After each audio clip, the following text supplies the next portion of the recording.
ಕೋಣಾಣೆ ಆದ್ರೆ ಆಡು ಭಾಷೆಯಲ್ಲಿ ಕ್ವಾಣಾಣೆ. ಓಹೋ, ಮೂಲ ಜನಪದದಲ್ಲಿ ಕುಂತಿ ಪದಗಳಲ್ಲಿ ಕೋಣಾಣೆ ಕ್ವಾಣಾಣೆ ಅಂತೆಲ್ಲ ಬರುತ್ತಂತೆ. ಅದನ್ನ ಹೆಕ್ಕಿ ತೆಗೆದಿರುವಂತದ್ದು. This is very very special. ಅದ್ಭುತ. ಜನಪದ ಆಯ್ತು ಮೇಡಮ್. ಕೊಟ್ರ ಹೂನಾ ಕಷ್ಟಪಟ್ಟು ಆಡಿದ್ರೆ ಇಷ್ಟಪಟ್ಟು ಆಡಿದ್ರ? ಕಷ್ಟಪಟ್ಟು ಆಡಿವಿ ಮೇಡಮ್.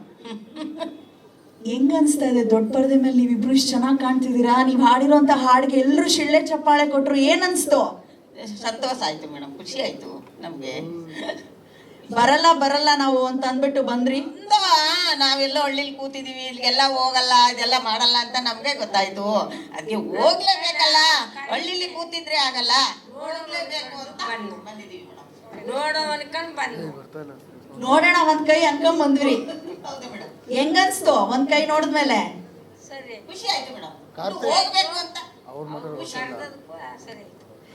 ಈಗ ಬಹಳ ಮುಗ್ಧ ಜೀವಿಗಳು ಅಪರೂಪದ ಎಲ್ಲಾ ಹಾಡುಗಳನ್ನ ಹಾಡ್ತಾರಂತೆ. ನೀವ್ ಯಾವ್ಯಾವ ರೀತಿಯ ಹಾಡುಗಳನ್ನ ಹಾಡ್ತೀರಾ? ಬರೀ ಈ ರೀತಿಯ ಹಾಡಷ್ಟೇ ಅಲ್ಲ, ಇನ್ ಯಾವ್ಯಾವ ಹಾಡು? ಎಲ್ಲಾ ಹಾಡನ್ನು ಹಾಡ್ತೀವಿ ಮೇಡಮ್.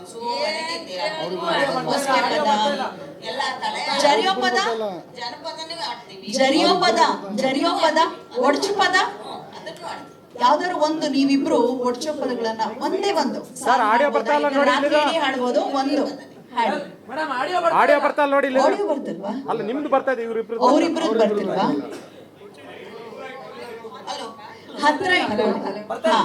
ಹತ್ರ ಇಟ್ಕೊಂಡು ಮಾತಾಡ್ಬೇಕು. ಹಾ, ಒಂದು ಈಗ ಇದನ್ನ ಒಂದ್ ರೀತಿ ಅಳಿವಿನ ಅಂಚಿಗೆ ಬಂದಿದೆ ಈ ಪದಗಳೆಲ್ಲ. ಯಾಕೆ ನಾನು ಹೇಳ್ತಾ ಇದೀನಿ ಅಂದ್ರೆ, ನವೀನ್ ಮದುವೆ ದಿಬ್ಬಣಕ್ ಹೋದಾಗ ಹುಡುಗನ ಕಡೆಯವರು ಹುಡುಗಿ ಕಡೆಯವ್ರನ್ನ ಹುಡುಗನ ಕಡೆಯವರು ಕಾಲೆಳೆಯೋ ಅಂತದನ್ನ ಏನ್ ಪದ ಅಂತಾರೆ? ಬೀಗಲ್ ಪದ. ಒಬ್ರಿಗೊಬ್ರು ಹೀಯಾಳಿಸ್ಕೊಂಡು, ಹಾ, ಅದು ಒಂದು. ಹಾಗೆ ಸೊಲ್ಲು ಹೇಳ್ಬೋದಾ? ಹೇಳಿ.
ಇನ್ನೂ ಉತ್ತಮೋತ್ತಮ ಅವಕಾಶಗಳು ನಿಮ್ಮಿಬ್ಬರಿಗೂ ಸಿಗುವಂತಾಗ್ಲಿ ಅಂತ ಹಾರೈಸ್ತಾ, ನವೀನ್ ಅವ್ರಿಗೆ ಏನ್ ಹೇಳ್ತೀರಾ? ನವೀನ್ ಅವ್ರಿಗೆ ಹಾಗೆ ನಮ್ಮ ನಿರ್ಮಾಪಕರಿದ್ದಾರೆ, ನಿರ್ದೇಶಕರು ಕೂಡ ಜೊತೆಯಾಗಬೇಕು ವೇದಿಕೆಗೆ. ಎಲ್ರಿಗೂ ನಮಸ್ಕಾರ.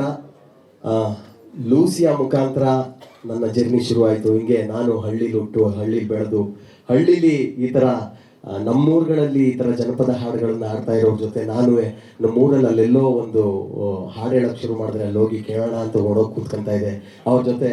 ಬಟ್ ನನ್ನ ಹತ್ರ ಶ್ರೀರಂಗಪಟ್ಟಣ ತಾಲೂಕು ಬಳ್ಳೆಕೆರೆ ಅಂತ ನಮ್ಮ ಗ್ರಾಮ, ಮಂಡ್ಯ ಜಿಲ್ಲೆ. ಈ ಥರದ್ರಲ್ಲಿ ನನಗೆ ಅಂದರೆ ನಮ್ಮ ಕಲೆ ಎಲ್ಲಿಂದ ಹುಟ್ಟುತ್ತೆ ಅಂದರೆ ನಮ್ಮಂಥವ್ರಿಗೆ, ಹಳ್ಳಿಲಿ ಬೆಳೆದವ್ರಿಗೆ, ನಮ್ಮ ಹಳ್ಳಿ ಗ್ರಾಮೀಣ ಒಳಗೆ ನಡೆಯುವಂಥ ಜನಪದಗಳು, ಹಬ್ಬಗಳದು, ಅಲ್ಲಿ ಆಡುವಂಥ ಹಾಡುಗಳು, ಮದುವೆಗಳಲ್ಲಿ ಆಡುವಂಥ ಸೋಬಾನೆ ಪದಗಳು, ಈ ಥರದ್ರಲ್ಲೇ ನಮ್ಗೆ ಆಸಕ್ತಿ ಶುರುವಾಗಿದ್ದು. ಆ ಆಸಕ್ತಿ ಅಲ್ಲಿಂದ ಶುರುವಾಗಿ ರಂಗಭೂಮಿ ಮುಖಾಂತರ ನನಗೆ ತೇಜೋಣ ಬಂದವರು ಪೂರ್ಣಚಂದ್ರ ತೇಜಸ್ವಿ ಪವನ್ ಕುಮಾರ್ ಅವರ ಮುಖಾಂತರ ಲೂಸಿಯ ಜರ್ನಿ ಶುರುವಾಯಿತು. ಅದರಲ್ಲಿ ಹಲವಾರು ಹಾಡುಗಳನ್ನ ಹಾಡಿ ಈಗ 100 ಸಿನಿಮಾಗಳಿಗೆ ಹಾಡಿ ಒಂದು ದೊಡ್ಡ ಕಲಾವಿದನಾಗಿ ಬೆಳಿಬೇಕು, ನಾನು ಕರ್ನಾಟಕದ ಜನತೆಗೆ, ಕನ್ನಡದ ಜನತೆಗೆ ಎಂಟರ್ಟೈನ್ ಮಾಡಬೇಕು ಅಂತೇಳಿ ನಾನು ಸಾಕಷ್ಟು ವರ್ಷಗಳ ಕಾಲದಿಂದ ನಟನಾಗಿ ಒಂದು ಸಿನಿಮಾ ಮಾಡಬೇಕು ಅಂತ ಕತೆ ಬರ್ಕೊಂಡು ಹಾಡುಗಳು ಬರ್ಕೊಂಡು ನಮ್ಮದೇ ಆದಂಥ ಒಂದು ದೊಡ್ಡ ಕನಸು ಹೊತ್ಕೊಂಡು ಕೂತಿರುವಂಥ ಟೈಮಲ್ಲಿ ನನ್ನ ಬೆನ್ನೆಲುಬಿಗೆ ಒಂಥರ ಇದೊಂದು ವೇದಿಕೆ ನನಗೆ ಹೇಳ್ಕೊಳ್ಳೋದಕ್ಕೆ ಪ್ರತಿಯೊಬ್ಬರಿಗೂ ಮನುಷ್ಯರ ರೂಪದಲ್ಲಿ ಒಬ್ರು ದೇವ್ರು ಸಿಗ್ತಾರಂತೆ. ಹಂಗೆ ನನಗೆ ಮನುಷ್ಯರ ರೂಪದಲ್ಲಿ ಒಬ್ರು ದೇವ್ರು ಸಿಗ್ತವರು ನಮಗೆ ಕೀರ್ತಿ ಸ್ವಾಮಿ, ಬೆಂಚಿಕ್ ಸ್ವಾಮಿ. ನಿಮ್ಮಲ್ಲಿ ಟ್ಯಾಲೆಂಟ್ ಇದೆ, ಅದ್ಭುತವಾಗಿದೆ ಅಂತೆ, ನಿನ್ನ ಟ್ಯಾಲೆಂಟ್ ಇದೆ, ನೀನು ಬೆಳಿತೀಯಾ, ನಿನ್ಗೆ ಏನು ಮಾಡಬೇಕು ಅಂತ ಹೇಳಿದಾಗ ನಾನು ಹಿಂಗೆ ಅಮೇರಿಕದಲ್ಲಿ ಒಂದು ಕಾರ್ಯಕ್ರಮಕ್ಕೆ ಹೋಗಿದ್ದೆ. ಆ ಕಾರ್ಯಕ್ರಮಕ್ಕೆ ಹೋದಾಗ ಏನು ಮಾಡ್ತಿದ್ಯಾ ಅಂದ್ರು, ಹಿಂಗೆ ಸಿನಿಮಾ ಮಾಡ್ತಾ ಇದ್ದೀನಿ ಅಣ್ಣ. ಯಾರೆಲ್ಲ ಮಾಡ್ತಾ ಇದ್ದೀರಾ? ಈಗ ನಾವು ಒಂದು 10-15 ಜನ ಸೇರಿಕೊಂಡು ಸಿನಿಮಾ ಮಾಡ್ತಾ ಇದ್ದೀವಿ. ಹಂಗೆ ಹೇಳಿದಾಗ 10-15 ಜನ ಎಲ್ಲ ಸೇರಿಕೊಂಡು ಏನು ಕತೆ ಮಾಡಿದ್ಯಾ, ಕತೆ ಹೇಳು ಅಂದರು. ಕತೆ ಹೇಳಿದೆ, ಹಾಡುಗಳು ರೆಡಿ ಮಾಡ್ಕೊಂಡಿದ್ದೆ, ಹಾಡು ಹೇಳಿದೆ, ಇಷ್ಟು ಚೆನ್ನಾಗಿ ಮಾಡ್ಕೊಂಡಿದ್ಯಾ. ಇಂಥ 10-15 ಜನ ಸೇರ್ಕೊಂಡು ಪ್ರಾಜೆಕ್ಟ್ ಹಾಳಾಗೋದು ಬೇಡ, ಒಬ್ಬೊಬ್ರು ಮನಸ್ಥಿತಿ ಒಂದೊಂದು ಥರ ಇರುತ್ತೆ, ನಾನು ನಿನ್ಗೆ ನಿಂತ್ಕೊಳ್ತೀನಿ, ಏನು ಮಾಡ್ತೀಯಾ ಮಾಡು ಅಂತೇಳಿ ಇವತ್ತು ಮಳವಳ್ಳಿಯ ಒಂದು ಹಳ್ಳಿಯಿಂದ ಹೋಗಿ ಅಮೇರಿಕಾದಲ್ಲಿ ಒಬ್ಬ ದೊಡ್ಡ ಉದ್ಯಮಿಯಾಗಿ ಬೆಳೆದು, ಒಬ್ಬರು ರೈತರ ಮಗ ಉದ್ಯಮಿಯಾಗಿ ಬೆಳೆದ್ರೆ ಏನಾಗುತ್ತೆ ಅನ್ನೋದಕ್ಕೆ ಸಾಕ್ಷಿಯಾಗಿ ಅಲ್ಲಿ ಅವರು ಕೂಡ ವ್ಯವಸಾಯಕ್ಕೆ ಜಮೀನು ತಗೊಂಡು ಅಲ್ಲಿ ಕುರಿ ದನ ಕೋಳಿಗಳನ್ನ ಸಾಕ್ತಾ ಇದ್ದಾರೆ ನಮ್ಮ ಅಣ್ಣ ಅವರು. ಸೊ ಸಿನಿಮಾದಲ್ಲಿ ಏನಿದೆ ಅಂದ್ರೆ ನೋಡು, ನನಗೆ ಮೂಲವಾಗಿ ಇವ್ರನ್ನ ಪರಿಚಯಿಸೋದಕ್ಕೆ ಯಾರು ಸಿಂಗರ್ಸ್ಗಳು ಬೇಕಾದ್ರೂ ಆಡಿಸ್ಬೋದಿತ್ತು. ಈ ತರ ಹುಡುಕಿ ಏನೋ ಮಾಡ್ತಿದ್ಯಲ್ಲ, ಇಂಥವ್ರಿಗೆ ಅವಕಾಶಗಳು ಸಿಗಬೇಕು. ನಮ್ಮ ಸಿನಿಮಾದಲ್ಲಿ ಈ ತರದ್ದು ವಿಭಿನ್ನವಾಗಿರುವಂಥದ್ದೇ ನಾನು ಕಂಟೆಂಟ್ಗಳು ರೆಡಿ ಮಾಡಿದ್ದೀನಿ, ಒಳ್ಳೊಳ್ಳೆ ಹಾಡುಗಳನ್ನ ರೆಡಿ ಮಾಡಿದ್ದೀನಿ. ಇವತ್ತು ಇವ್ರನ್ನ ಪರಿಚಯಿಸಿದೀವಿ ಅನ್ನೋದಕ್ಕೆ ಅಣ್ಣ ನೋಡಿ ಈ ಥರದ್ದು ಏನೋ ಮಾಡ್ತಾ ಇದ್ದೀನಿ, ಅಕ್ಕ ಈ ಥರದ್ದು ಏನೋ ಮಾಡ್ತಾ ಇದ್ದೀನಿ ಅಂದಾಗ, ನೀನು ಈ ಥರದ್ದು ಚೆನ್ನಾಗಿ ನಡೀತಾ ಇದೆ, ಚೆನ್ನಾಗಿ ಆಗ್ತಾ ಇದೆ, ಪ್ರತಿಯೊಂದಕ್ಕೂ ಒಂಥರ ಬೆನ್ನೆಲುಬಾಗಿ ನಮಗೆ ಭುಜ ಕೊಟ್ಟು ನಿಂತು ಇವತ್ತು ಈ ಪ್ರಾಜೆಕ್ಟು ಸೆಟ್ಟೇರಿ ಶೂಟಿಂಗ್ ಮುಕ್ತಾಯ ಆಗಿ ಇವತ್ತು ಒಂಥರ ನಮ್ಮ ಕನಸು, ಸಾಕಷ್ಟು ಜನಗಳು ಕನಸು ಹೊತ್ಕೊಂಡಿರ್ತಾರೆ, ಸಿನಿಮಾ ಮಾಡಬೇಕು, ಸಿಂಗರ್ ಆಗಬೇಕು, ಕಲಾವಿದರಾಗಬೇಕು ಅಂತ ಬೆಂಗಳೂರಿಗೆ ಬರೋರೆಷ್ಟೋ, ಹೋಗೋರೆಷ್ಟೋ, ಆ ಕನಸುಗಳನ್ನ ಹಂಗೆ ಮೂಟೆ ಕಟ್ಟಿ ಇಟ್ಟಿರೋರೆಷ್ಟೋ. ಆದರೆ ಅಂಥವ್ರಿಗೆಲ್ಲ ಈ ಥರದೊಬ್ರು ಗಾಡ್ ಫಾದರು ಸಿಗೋದು ಕಷ್ಟ. ಅದು ನನ್ನ ಅದೃಷ್ಟ, ನನಗೆ ಸಿಕ್ಕಿದೆ. ಇವತ್ತು ಲೋ ನವಿನ ಹಾಡಿಗೆ ಮೊದಲನೇ ವಿಡಿಯೋ ಸಾಂಗ್ನ ಬಿಟ್ಟಿದ್ದೀವಿ. ಈ ಹಾಡನ್ನ ಮಾಡೋದಕ್ಕೆ ಇನ್ಸ್ಪಿರೇಷನ್ ನನಗೆ ಚಿಕ್ಕ ವಯಸ್ಸಲ್ಲಿ ನಮ್ಮ ಅಜ್ಜಿ ಈ ಹಾಡನ್ನ ಆಡ್ತಾ ಇದ್ರು. ಅವರೇ ಕಾಳ್ಕೊಂಡು ಆಡ್ತಿದ್ದು, ಅದ್ರ ಸುದ್ದಿ ಕೇಳಿ ಬಾಗಿಲಿರೋ ಬದನೆಕಾಯಿ ಬೊಗ್ಗು ನೋಡ್ತಿದ್ದೋ, ಬದನೆಕಾಯಿ ಎಲ್ಲ ಬೊಗ್ಗು ನೋಡ್ತಿದ್ದು ಸುದ್ದಿ ಕೇಳಿ ಹೀರೆಕಾಯಿ ಇಣುಕು ನೋಡ್ತಿದ್ದೋ, ಹೀರೆಕಾಯಿ ಇಣುಕು ನೋಡ್ತಿದ್ದ ಸುದ್ದಿ ಕೇಳಿ ಒಳಕಲ್ಲಲ್ಲಿ ಈರುಳ್ಳಿ ಬೆಳ್ಳುಳ್ಳಿ ಜಜ್ಜಾಡ್ತಿದ್ದೋ ಅಂತ. ಅದೊಂಥರ ನಮ್ಮ ಹಳ್ಳಿಯ ರೈಮ್ ಇದ್ದಂಗೆ. ಹೌದು, ರೈಮ್ ಇದ್ದಂಗೆ. ನಾನು ಇದನ್ನ ಇಟ್ಕೊಂಡು ಏನೋ ಮಾಡ್ಬೇಕಲ್ಲ ಅಂತ ನಾನು ಆಲ್ರೆಡಿ ಟ್ರ್ಯಾಕ್ ಹಾಡ್ಬಿಟ್ಟಿದ್ದೆ. ಇದಕ್ಕೆ ಒಂದಷ್ಟು ಸಾಹಿತ್ಯನ ನಾನು ಜೋಡಿಸಿ ಇದೊಂದು ಹಾಡು ಥರ ಮಾಡಿ ರೆಡಿ ಮಾಡಿದ್ವಿ. ಇದಕ್ಕೇನೋ ಮಾಡಬೇಕಲ್ಲ ಅಂತ ಒಂದು ಟೈಮು ನೀವು ವಿಡಿಯೋ ನೋಡ್ದಂಗೆ ನಾವು ಹಿಂಗೆ ಶೂಟಿಂಗು ಜಾಗ ನೋಡಬೇಕಾದ್ರೆ ನಮಗೆ ಇವ್ರ ಪರಿಚಯ ಆಯಿತು. ಇವ್ರ ಪರಿಚಯ ಆಗಿ ಎಷ್ಟೇ ಕಷ್ಟ ಆದ್ರೂ ಫೈನಲಿ ಔಟ್ಬಿಟ್ಟು ನನಗೆ ಅವ್ರ ಇನೋಸೆನ್ಸು, ನಾನು ಈ ವಾತಾವರಣದಲ್ಲಿ ಬೆಳೆದಿರೋನೆ, ಹಾಗಾಗಿ ಇವ್ರ ದನಿನೇ ಇಲ್ಲಿಗೆ ಸೂಟಬಲ್, ಇವ್ರನ್ನೇ ನಾನು ಕರ್ನಾಟಕಕ್ಕೆ ತುಂಬಾ ಇವ್ರ ಹಾಡುಗಳು ಓಡಾಡಬೇಕು ಅನ್ನೋ ಥರದಲ್ಲಿ ಒಂದು ಚಾಲೆಂಜಿಂಗ್ ಆಗಿ ತಗೊಂಡು ಡೇ ಬೈ ಡೇ ಇಂಪ್ರೂವ್ ಮಾಡಿ ಪ್ರಾಕ್ಟೀಸ್ ಮಾಡಿಸಿ ಒಂದೊಂದೇ ಲೈನ್ ಆಡಿಸಿ, ಆಮೇಲೆ ಇವಾಗ ಹೆಂಗೆ ಅಂದ್ರೆ ಇವಾಗ ಒಂದು ಕಾನ್ಫಿಡೆಂಟ್ ಲೆವೆಲ್ ಬಂದು ನೆಕ್ಸ್ಟ್ ಮೂರನೇ ದಿನ ಬಂದು ಟಕ ಅಂತ ರೆಕಾರ್ಡಿಂಗ್ ಮುಗಿಸಿ ಹೋದ್ರು. ಇವತ್ತು ಈ ಹಾಡು ರಿಲೀಸ್ ಆಗಿದೆ. ನಿಮ್ಮೆಲ್ಲರ ಮಾಧ್ಯಮ ಮಿತ್ರರಲ್ಲಿ ಕೇಳ್ಕೊಳ್ತಾ ಇರೋದು, ಇಂಥ ಕನ್ಸೊತ್ಕೊಂಡು ಶುರು ಮಾಡಿದೀವಿ ನಾನು ನನ್ನ ತಂಡ. ಧನುರ್ಧಾರಿ ಪವನ್ ಅಂತ ಫಸ್ಟ್ ಸಿನಿಮಾ, ರಿಷಿಕೇಶ್ ಅಂತ ಬಂದಿದ್ರು ಮೇಲೆ, ರಿಷಿಕೇಶ್ ಅಂತ ಕ್ಯಾಮ್ರಾಮ್ಯಾನು, ಹೆಸರಿಗಷ್ಟೇ ಕ್ಯಾಮ್ರಾಮ್ಯಾನು, ಆದರೆ ಈ ಸಿಕ್ಕಾಪಟ್ಟೆ ಟ್ಯಾಲೆಂಟು.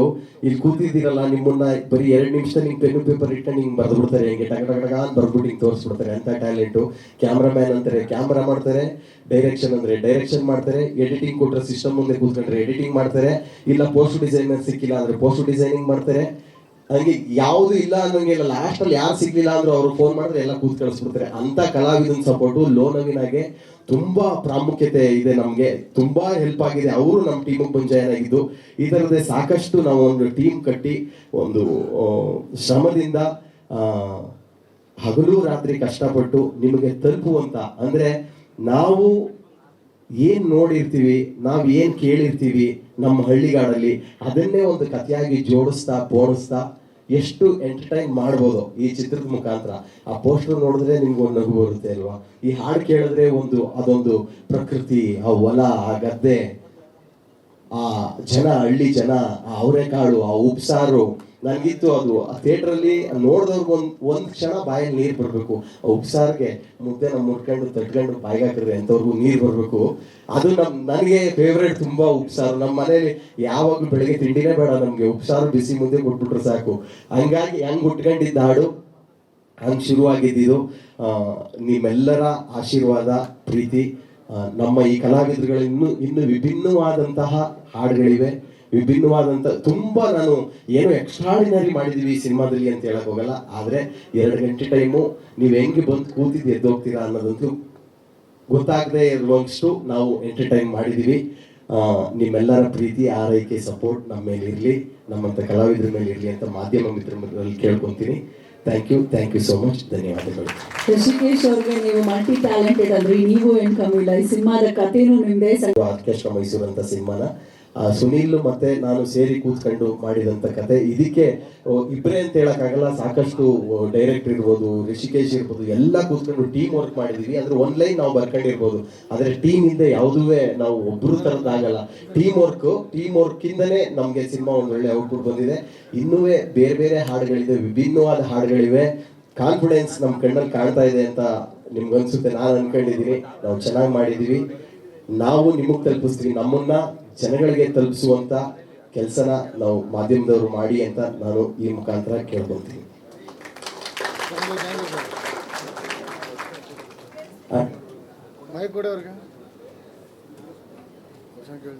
ಹೌದು, ನಾನುಗೆ ಸಂಗೀತದಿಂದ ಅಂದ್ರೆ ಹಾಡುಗಾರಿಕೆಗಿಂತ ಮುಂಚೆಯಿಂದನೂ ನಾನು ನಾಟಕ ಮಾಡ್ತಾ ಇದ್ದೆ. ನಾಟಕದ ಮುಖಾಂತರ ನನಗೆ ಬಂದಿದ್ದು ಹಾಡುಗಾರಿಕೆ. ಹಾಗಾಗಿ ಫಸ್ಟು ನನಗೆ ಹಾಡುಗಾರಿಕೆ ನನಗೆ ಕೈ ಹಿಡ್ಕೊಂಡು ಮುಂದೆ ಕರ್ಕೊಂಡು ಹೋಗ್ಬಿಡ್ತು.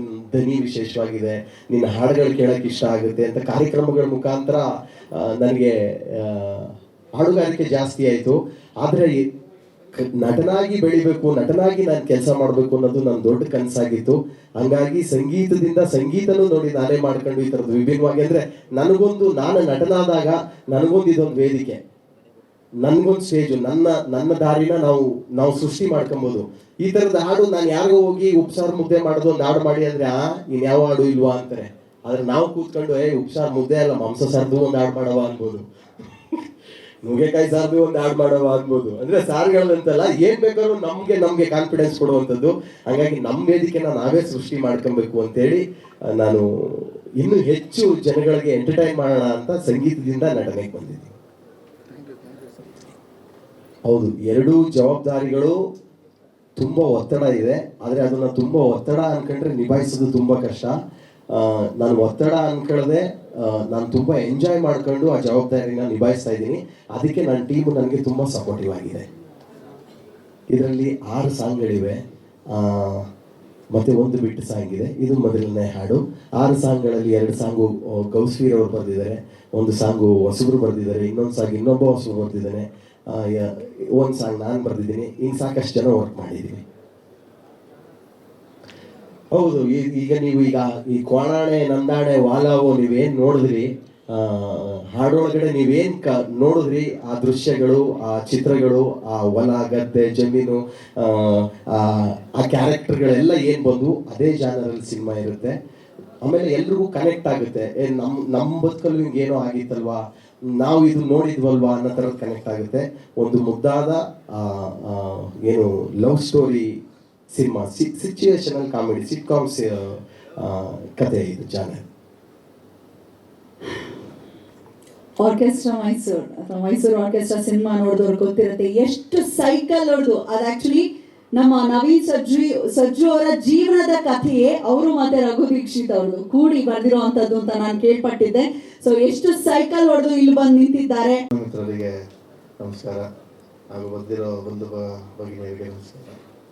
ಚಿಕ್ಕದ್ರಲ್ಲಿ ಪ್ರೈಸ್ ಇಸ್ಕೊಳ್ಳೋಕೆ ನಾನು ಸ್ಟೇಜ್ ಮೇಲೆ ಹತ್ತುತ್ತಾ ಇರಲಿಲ್ಲ, ಯಾಕಂದ್ರೆ ತುಂಬ ನಾಶ ಸ್ವಭಾವ. ಫ್ರೆಂಡ್ಸ್ನ ಕಳಿಸ್ಬಿಟ್ಟು ನಾನು ರಜಾ ಹಾಕ್ಬಿಡ್ತಾರೆ ಅಂತ ದಿನ ಮಾತಾಡೋಕ್ಕೆ ಬರಲ್ಲ. ಈ ನವೀನ್ಗೆ ಹಾಡು ಗೊತ್ತು, ಹಾಡ್ಬಿಡ್ತಾನೆ. ರಿಷಿ ಅವ್ರಿಗೆ ಪೇಂಟಿಂಗ್ ಗೊತ್ತು, ಪೇಂಟ್ ಮಾಡಿ ತೋರಿಸ್ಬಿಡ್ತಾರೆ. ಬಟ್ ನಮಗಿರೋ ಟ್ಯಾಲೆಂಟು ತುಂಬ ಎಕ್ಸ್ಪೆನ್ಸಿವ್ ಆರ್ಟ್. ಅದು ಏನೋ ಮನಸ್ಸಲ್ಲಿ ಇಟ್ಕೊಂಡಿರ್ತೀವಿ, ಅದನ್ನು ಡಿಸ್ಪ್ಲೇ ಮಾಡೋಕ್ಕೆ ಒಂದು ಹಲವಾರು ವರ್ಷ ಶ್ರಮ ಇರುತ್ತೆ. ಚಿಕ್ಕ ಸೋಮಣ್ಣನಂತವರ ಆಶೀರ್ವಾದ ಬೇಕಾಗತ್ತೆ. ಅಷ್ಟೇ, ಮಾತಾಡೋಕ್ಕೆ ಬರಲ್ಲ ಅಷ್ಟು, ಸಾರಿ. ಸರಿ ಸರ್, ಇನ್ನೊಂದು 2 ವರ್ಡು 3 ವರ್ಷ ಕಷ್ಟ ಬಿದ್ದಿದೆ. ಸಿನಿಮಾ ಪ್ರೊಡ್ಯೂಸ್ ಮಾಡಬೇಕು ಅಂತ ಕೀರ್ತಿ ಸ್ವಾಮಿ. ಸೊ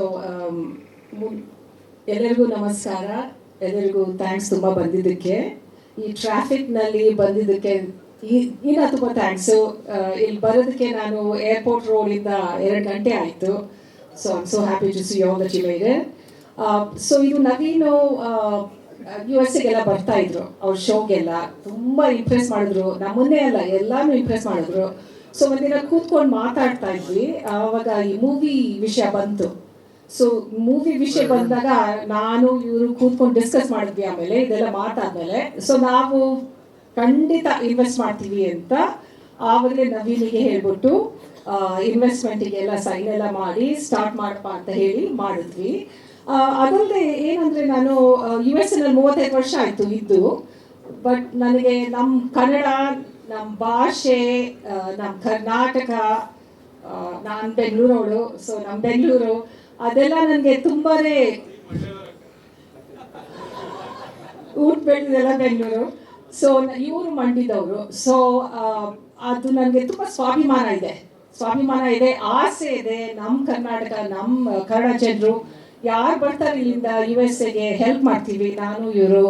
ಆಮೇಲೆ ಆರ್ಗನೈಸೇಷನ್ಸ್ನಲ್ಲಿ ಅಕ್ಕ, ನಾವಿಕ, VP ಅದರೆಲ್ಲ ತುಂಬ ಆ್ಯಕ್ಟಿವ್ ಆಗಿದ್ದೀವಿ. ಸೊ ಇದು ಒಂಥರ ಒಳ್ಳೆ ಹಳ್ಳಿ ಕತೆ. ಏನೋ ಆ ಹಳ್ಳಿ ಕತೆ ನವೀನು ತುಂಬ ಕ್ರಿಯೇಟಿವ್. ಅವ್ರ ಹಳ್ಳಿ ಕತೆನ ಈ ಥರ ತರ್ತಾರೆ. ಈ ಹಾಡುಗಳು ಎಲ್ಲ ಹಾಡುಗಳು ಕೇಳಿದ್ದೀನಿ, ಇನ್ನು ರಿಲೀಸ್ ಆಗಿಲ್ಲ ಅಂದರೆ ತುಂಬ ಚೆನ್ನಾಗಿದೆ. ಸೊ ಆ ಹೆಮ್ಮೆಯಿಂದ, ನಾನು ಕನ್ನಡಿಗ, 35 ವರ್ಷ ಆಯಿತು, 40 ವರ್ಷ ಆಯ್ತು ಹೋಗಿ USA. ಆ ಹೆಮ್ಮೆಯಿಂದ ನಾನು ಎಲ್ಲರಿಗೂ ತೋರಿಸ್ಬೇಕು, ನಾವು USA ಇದ್ರೇನು ಈ ಥರ ರಿಸ್ಕ್ ತಗೊಂಡು ಮಾಡ್ತಾ ಇದೀವಿ ಅಂತ ಎಲ್ಲರಿಗೆ ತೋರಿಸೋಣ ಅಂತ, ನಮ್ಮ ಕನ್ನಡಿಗರಿಗೆ ಇದು ತೋರಿಸೋಣ ಅಂತ ನಾನು ಈ ಥರ ಮಾಡಿದ್ದು. ಸೊ ನೀವೆಲ್ಲ ಥ್ಯಾಂಕ್ಸ್ ತುಂಬ ಬಂದಿದ್ದಕ್ಕೆ. So please spread the word. Hopefully through your inputs and everything it will be a success. Thank you so much for coming. ಮಳವಳ್ಳಿಯ ಹೈದ USA ಹೋಗಿ ಅದ್ಭುತವಾದ ಸಾಮ್ರಾಜ್ಯ ಕಟ್ಕೊಂಡಿರೋದು ನಮ್ಮೆಲ್ರಿಗೂ ಹೆಮ್ಮೆ ಸರ್. ಏನ್ ಹೇಳ್ತೀರಾ ಬೆನ್ ಚಿಕ್ಕಸ್ವಾಮಿ ಸರ್? ಇಲ್ಲಿರ್ತಕ್ಕಂಥ ಎಲ್ಲ ಮಾಧ್ಯಮದವರು, ಎಲ್ಲ ಸ್ನೇಹಿತರು, ಎಲ್ಲರಿಗೂ ನನ್ನ ನಮಸ್ಕಾರಗಳು. ನಾನು ಸಾಮಾನ್ಯ ಹಳ್ಳಿಯಲ್ಲಿ ಈಗ ತಾನೇ ನೋಡಿದಂಥ ಈ ಹಾಡಿನಲ್ಲಿ ಏನು ಬರುತ್ತೆ, ಚಿನ್ನಿದಾಳು, ಗೋಲಿ, ಎಮ್ಮೆ ಕಾಯೋದು, ಕುರಿ ಕಾಯೋದು, ಇದನ್ನೆಲ್ಲ ನಾನು ಮಾಡಿ ಹೋದು. ನನಗೆ ಇನ್ನೂ 40 ವರ್ಷ ಆದರೂ ಅದು ಮಾತ್ರ ನನ್ನ ಕಣ್ಣಲ್ಲಿ ಕಾಣಿಸೋದು. ನನ್ನೂರು, ಆ ಕೆರೆ ನೀರು, ಆ ಕುರಿಗಳು, ಎಮ್ಮೆಗಳನ್ನ ತೊಳೆಯೋದು, ಇದೆಲ್ಲವನ್ನು ನನಗೆ ಇವತ್ತು ಮನಸ್ಸಿನಲ್ಲಿ ಇಟ್ಕೊಂಡಿದ್ದಾಗ ಇದೇ ಗುರು, ನಾನು ಇದೇ ಥರ ಸಿನಿಮಾ ಮಾಡ್ತೀನಿ ಅಂತ ಹೇಳಿದಾಗ ಆದ ಖುಷಿ ನನಗೆ ಬೇರೆ ಏನೂ ಅಲ್ಲ.